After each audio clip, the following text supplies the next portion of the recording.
الخير واهلا وسهلا بالجميع مع برنامج تيست تروث تايم. واكلتنا لهذا اليوم اكله مردليه اللي تعلمتوها من امي العزيزه على قلبي، اسمها كبيبات. هاي الاكله نحتاج لها هاي المواد اللي تشوفوها قدامكم، راح اذكرها قدامكم. شيل اللحم خضراوية والشكل ما يبين هكذا. عندنا كيلو ونص لحم حولي او عجل، 600 غرام لحم غنم، نص كيلو غرام شحم غنم، وعندنا راح نستخدم معلقتين فلفل اسود، معلقتين ملح، عندنا بصل الخضرة كيلو بصل هذا الخضار، عندنا هون كاستين برغل ناعم مال الكبيبات، 4 كاسات جريش راح نستخدم معاه، وراح نستخدم هاي معلقتين الملح للجريش والبرغل. عندنا هاي الكاسة راح نستخدمها قياس، راح نستخدم كاستين برغل مع 4 كاسات برغل. مو تمام يوم؟ اوكي، درويكن الكاسات ال4 على حط الكاسة بالانجاني. هاي 1، نص ونطش، هاي 2، هاي 3، وهاي 4 كاسات بالضبط يلا جريش. بحط الملح. هسه تخلي الملح معلقتين الملح، بعدين راح اضيف البرغل. مو يوم؟ مو هسه لما تعجنه، لما نعجنه بحط مي، اخلط الملح مع الجريش. هذا هو. هسه نخلي المي، حط شوي اعطيني وانا اقدر اكمل لك. يلا تعال حط المي دحك لك. انت تدخلين المي؟ يلا نحط. يلا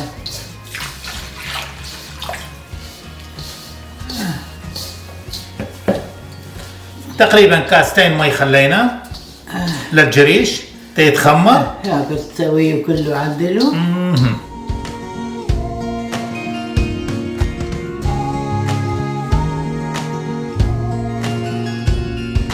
هاي خلصنا من البرغل. خليه الجريش العفو نخليه بصفحه، بعدين تنخلط البرغل معه. يلا هسه نبلش بالبصل نثرمه والبقدونس وبعدين اللحم. هسه راح نبلش بثرم البصل.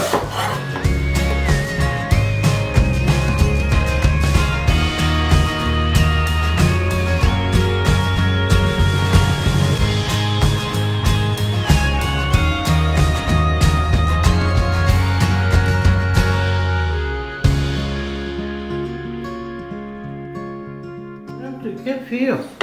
نثرم شويه اللخ. ايدكي اوكي. مثل ما تشوفون انثرم البصل ناعم.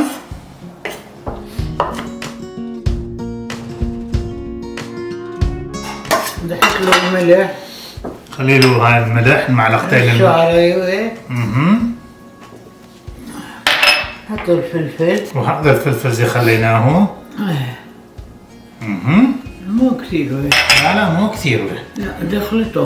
نخلطه زي هالساعة.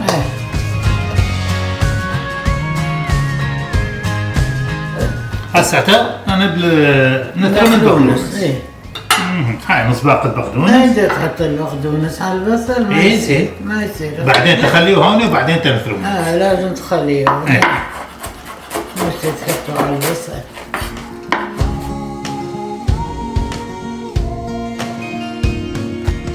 بعد ما تخمر الجريش نخلطه شوية ونضيف البرغل عليه. قبل عجنه.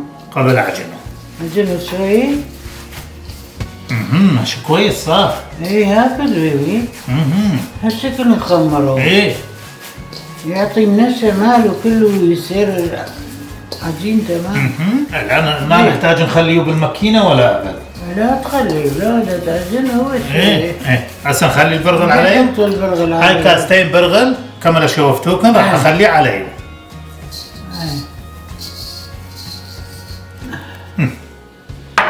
يلا اخلطه شويه واذا احتاج مي نضيف له مي. مو هكذا؟ نحط بعدين شوية مي بالكاسة. شوية مي. شوية مي يحتاج. اقول لك هذا المي حطوني بالكاسة. ليش؟ بالكاسة. اجي احط لك ما دام المعلمة هون نحن ما نقدر نقول شيء. حط لك شوية. شوية؟ اي حط على ايدك. اه. اي بس لا كله.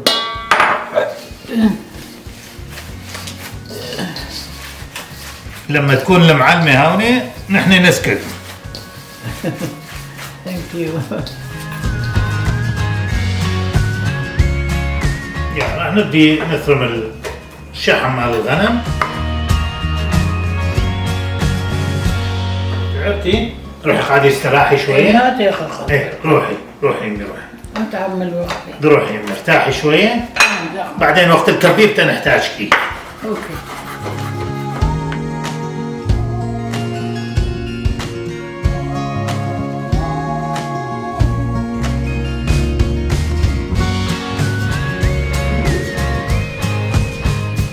هسه راح نشوف البرغل والجريش مالتنا. شوية مي رسلة بعد. شوي لك مي بعد مو؟ بعدين هاي شوي. هاي كيف؟ هسه راح نخلط المواد مالتنا مع بعض. يلا البصل. يلا البصل هساته.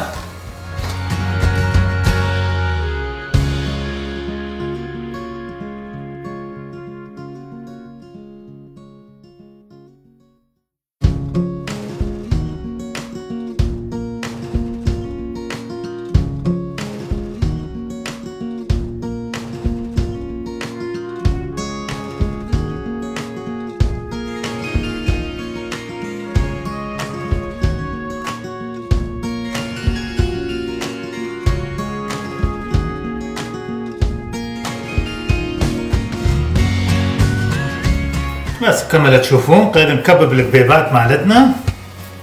هاي انا وامي قيد تعاوني. شوف كذا تنفتح.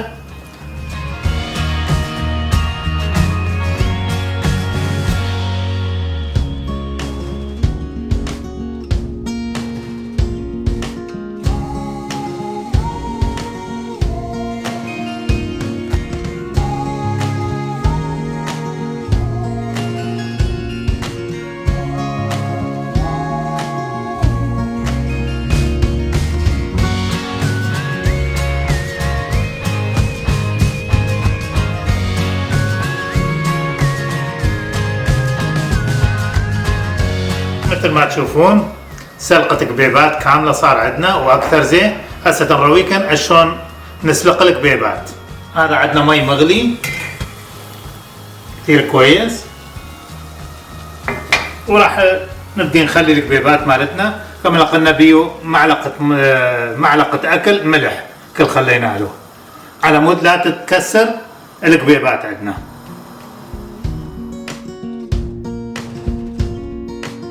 20 دقيقة كذا راح نشوف انه بس راح نتابعه. نحاول ما يخلي المي يغلي ويفور على الكبيبات مالتنا، يعني الوجه مالته لا تفور وتنطش على الطباخ. خلوكم معنا 20 دقيقة ان شاء الله والكبيبات مالتنا تكون جاهزة. هسه بالنسبة لي انا يعجبني اسوي شوية سوق من مي الكبيبات ليبقى بالاخير. ايش اسوي؟ اقلي بصله بالزيت.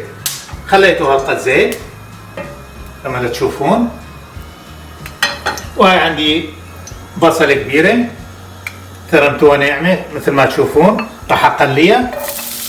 هون الكبيبات انطبخت عندي. هسه راح اشيكها.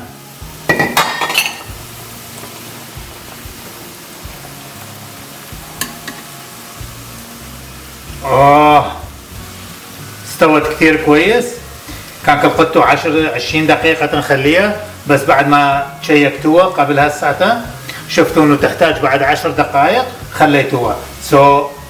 الوقت كلته مع بعضه 30 دقيقة. راح نطلع الكبيبات كما تشوفون.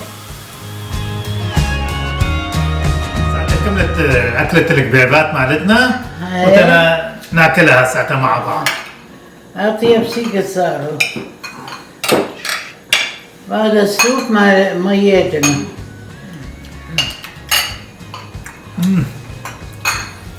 أحلى كبيبات صاروا طعما وكل استووا. صدق طيبين صاروا. واو السوق طيب.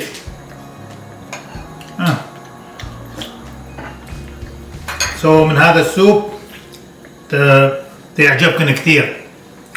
عاشتيك يوم والله يخليكي وبوس عينكي. عاشتيك. الله يخليكي. الله يخليك. أحلى معلمة. عندك عوافي.